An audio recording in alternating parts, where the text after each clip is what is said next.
अस्सलाम वालेकुम। यूटीआई यानी कि पेशाब की इन्फेक्शन, ये सिंपल भी हो सकती है, कॉम्प्लिकेटेड भी हो सकती है। और कब हम ये लेबल करेंगे ये सिंपल है या कॉम्प्लिकेटेड है?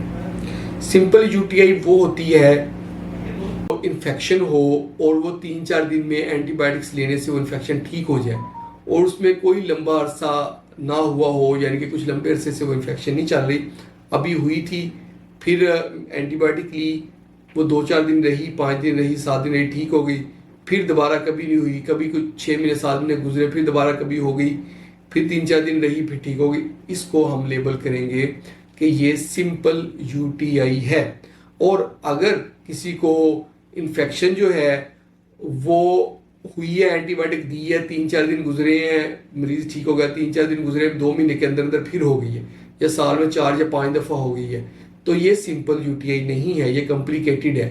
ये या तो रिकरेंस है या परसिस्टेंट है, या तो इन्फेक्शन ख़त्म ही नहीं हो रही या वो बार बार हो रही है, तो ये कॉम्प्लिकेटेड है। कॉम्प्लिकेटेड जो यूटीआई होती है उसके पीछे कोई ना कोई बड़ी वजह होती है। जो सिंपल होती है उसके पीछे कोई बड़ी वजह नहीं होती, बस ऐसी इन्फेक्शन, जैसे आपने देखा होगा किसी को जुकाम हो जाए या गला खराब हो जाए, थोड़े दिनों बाद ठीक हो जाए, कोई सिंपल बात है। तो इसी तरह ही ये पेशाब की इन्फेक्शन भी बस ऐसी हो जाती है बिला वजह, और 2-4 दिन में ठीक हो जाती है, फिर लंबा अरसा ठीक मरीज रहता है, फिर कोई 6 महीने के बाद या साल बाद एक आधी दफ़ा हो जाती है। तो ये कोई प्रॉब्लम वाली बात नहीं, इसलिए हम तो सिंपल डिक्लेयर कर देते हैं। और जैसे मैंने कॉम्प्लिकेटेड यूटीआई का एग्जांपल दी थी कि वो बार बार हो रही होती है, तो उसमें आपने ये देखना है कि क्या वजह हो सकती है।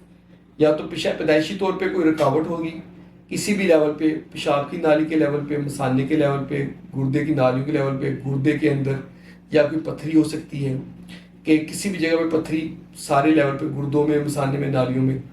या इसके अलावा स्ट्रक्चर हो सकता है कि स्ट्रक्चर जूठा बना तो इससे इन्फेक्शन चल रही है।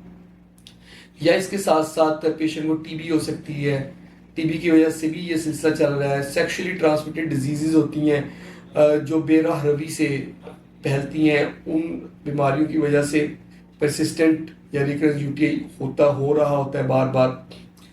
इसके साथ साथ कोई इंस्ट्रूमेंटेशन, कोई ऑपरेशन किया गया, तो इसका ट्रीटमेंट भी ऐसी है। सिंपल यूटीआई में जैसे हमने एंटीबायोटिक देना, कोई भी एंटीबायोटिक दे दें ब्रॉड स्पेक्ट्रम, 3 से 5 दिन के लिए दे दें, 7 दिन भी दे सकते हैं, वो आप देख लेंगे सिवियरिटी कितनी है, और उसको आप चलने दें, और पेशेंट से कहीं दोबारा कभी हो तो फिर ले लें। और जो कॉम्प्लिकेटेड यूटीआई है उसमें हमने उस वजह को ख़त्म करना होता है जिस वजह से ये हो रही है। यानी कि अगर तो टीबी है तो टीबी का ट्रीटमेंट करना है, अगर रुकावट है तो रुकावट को खोलना है, अगर स्टोन है तो स्टोन निकालना है, अगर इंस्ट्रूमेंटेशन हुई है, कोई डीजे स्टेंट वगैरह डला है या कोई नालियाँ डली है, उस नाली को निकाल देना है। ये सारी चीज़ें करेंगे तो उसका ट्रीटमेंट हो जाएगा और उसके बाद फिर इन्फेक्शन नहीं होगी, वरना बार बार होती रहेगी क्योंकि पीछे एक वजह पड़ी हुई है। और ये थी आज की हमारी वीडियो सिंपल और कॉम्प्लिकेटेड यूटीआई पे। अगर वीडियो पसंद है तो इसको लाइक कर दें और इसको शेयर करें अपने दोस्तों के साथ, और हमारे चैनल को जल्दी से सब्सक्राइब करें ताकि आपको हेल्थ से रिलेटेड वीडियोस मिलती रहे। बहुत बहुत शुक्रिया।